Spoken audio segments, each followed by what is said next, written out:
But what Randy Orton did before WWE would have destroyed anyone else's career. Randy Orton's rise in WWE was never just about athletic talent. The company introduced him as a third-generation superstar, the son of Cowboy Bob Orton and grandson of Bob Orton Sr., wrestling bloodlines that raid like a royal family tree. In 2004, at just 24 years old, Orton captured the World Heavyweight Championship, becoming the youngest to ever hold that title. The WWE marketing machine seized on this, pushing Orton as a living embodiment of destiny fulfilled, the heir apparent to wrestling greatness. His image was everywhere: pay-per-view posters, action figures, highlight reels that painted him as the future of the business. Commentators called him the Legend Killer, a prodigy who was rewriting history in real time. But beneath the surface of these highlight packages and heroic promos, there was a record WWE never aired. Every championship celebration, every main event slot, every glossy magazine cover depended on fans believing in the myth.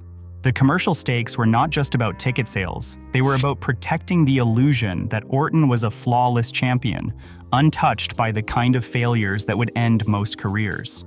The danger for WWE was that if the truth ever surfaced, the entire foundation of their chosen golden boy could collapse. At age 18, Randy Orton walked through the gates of Camp Pendleton as a new Marine recruit, fresh out of high school in 1998. The Marine Corps, famous for breaking down and rebuilding young men, expected discipline and loyalty. Instead, Orton vanished. Not for a weekend, not for a week. He disappeared for 83 days. Marine records, cited across every secondary source, agree. Orton went absent without leave, a violation that strips away any claim to honor or brotherhood. The number is not rumor, it is repeated in every account, fan forum, and wrestling expose. 83 days off the grid, while his unit trained and deployed without him. His absence was not quiet either. Morning reports at Camp Pendleton would have listed him as AWOL every single day. In the Marines, that is not a mistake. That is desertion. When he finally resurfaced, Orton did not return as a remorseful soldier. He came back expecting paperwork and a way out. This was not a story of a lost kid finding his way. It was the first undeniable breach, a deliberate rejection of the oath he had sworn. The official record began to split from the WWE myth, and the real consequences were just beginning. The military's verdict was not a slap on the wrist. Randy Orton faced a special court-martial at Camp Pendleton, charged with going AWOL and disobeying a direct order under the Uniform Code of Military Justice. The sentence was 115 days in the brig, a bad conduct discharge stamped on his record, and a hard stop to any hopes of honor or military benefits. Yet Orton served just 38 days before early release. The bad conduct discharge, less severe than dishonorable but still a career killer, meant he left the Marines with a criminal record, stripped of status, and barred from most veteran privileges. Back in St. Louis, Orton found himself working a gas station job for minimum wage, living in his parents' basement, his future in shambles. That is where the story should have ended. Instead, the head of talent relations at WWE, Jim Ross, pushed for a meeting with Vince McMahon.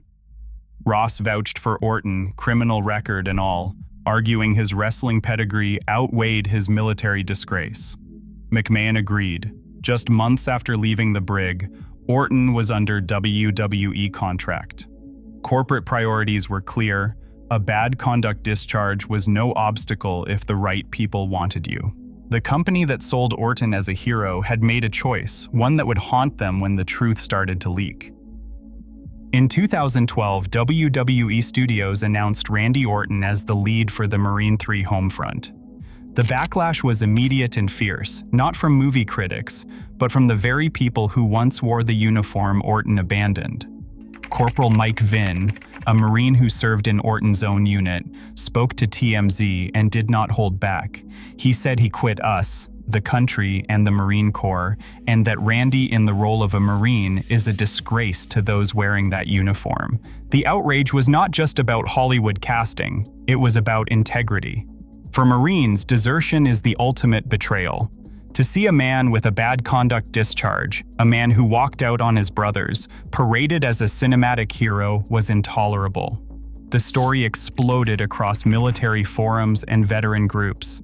Headlines called it a slap in the face. The anger forced WWE to respond publicly for the first time.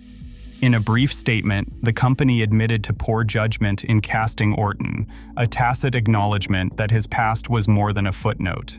They pulled him from the film and replaced him with The Miz, a move that did nothing to erase the damage. For once, the company's silence cracked under the weight of public condemnation. The myth of Orton as a flawless hero was no longer bulletproof, and the cracks were starting to show. Court Bauer, a former WWE writer, broke ranks with the company's silence in 2012. He described a pattern of harassment that went unchecked behind closed doors. According to Bauer, Randy Orton would walk into the writer's room, pull out his genitals, and demand a handshake. Bauer recalled Orton saying, "I am Randy Orton. Shake my hand. You do not want to? You are big-leaguing me?" The alleged conduct was not a one-time joke. It was, Bauer claimed, an ongoing humiliation ritual targeting new staff. When the story resurfaced in 2018, it exploded across wrestling forums and news sites, reigniting questions about what WWE was willing to tolerate from its top stars. WWE responded with a single line, "WWE is looking into the matter." There was no public investigation, no apology, no disciplinary action. Orton remained on television, untouched. For a company that claims a zero-tolerance policy on harassment, the reality looked very different. Staffers who spoke out were ignored or dismissed, while Orton's push continued without interruption. The message was clear: the rules did not apply to everyone equally. In WWE's world, value to the brand outweighed accountability, and even the most serious allegations could be quietly swept aside if the accused was too valuable to discipline. WWE's so-called zero-tolerance policies have long been tested by the realities of their chosen stars. In April 2006, Randy Orton received a 60-day suspension for failing a drug test under the company's wellness policy, a violation that for most wrestlers would have spelled disaster. Instead, Orton was sent to a $15,000 anger management clinic and quietly returned to TV. The following year, his name surfaced in the Signature Pharmacy scandal, a federal investigation into illegal steroid distribution. 11 wrestlers were suspended, but Orton kept working, his push uninterrupted. No official explanation ever surfaced for why he escaped sanction when others did not. The pattern continued outside the ring. In October 2019, Orton was caught using a racial slur during a Twitch livestream. The video spread across social media before being deleted, but the damage was done. Tony Khan, owner of All Elite Wrestling, called him out directly on Twitter. "Randy Orton, you are a disgrace. That language has no place in wrestling or anywhere else." WWE, for its part, took no public action. No statement, no fine, no suspension. Orton remained a featured performer, championship material in the eyes of the company.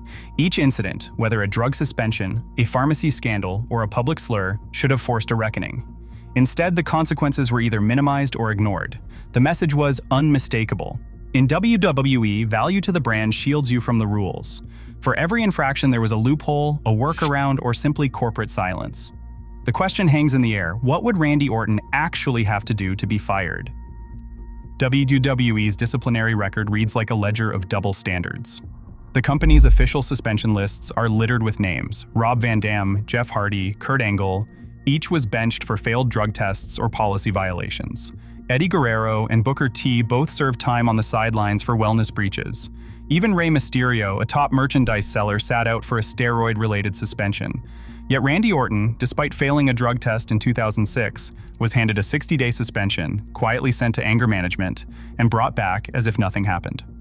When the 2007 Signature Pharmacy scandal broke, 11 wrestlers were suspended on the spot. Orton's name was on the list of recipients, but he kept working, untouched by the fallout. No official explanation ever surfaced. The pattern is unmistakable. Orton's value as a main event draw, his pay-per-view numbers, action figure sales, and headline status protected him from the fate that ended or derailed so many of his peers. For every incident, there's a clear line. If you're expendable, you're gone. If you're a profit engine, the rules bend. WWE's zero-tolerance policies exist on paper, but in practice, they serve as a shield for the company's chosen stars. The company's calculus is simple: revenue outweighs accountability. The cost of losing a franchise player is too high, so the consequences never come. The message to the locker room is clear: if you make money, you're untouchable. Today, WWE still brands Randy Orton as a legend, while military desertion, sexual harassment claims, and discipline scandals are brushed aside as poor judgment or under review. Selective accountability is the real main event. The question remains, what would Randy Orton actually have to do to be fired?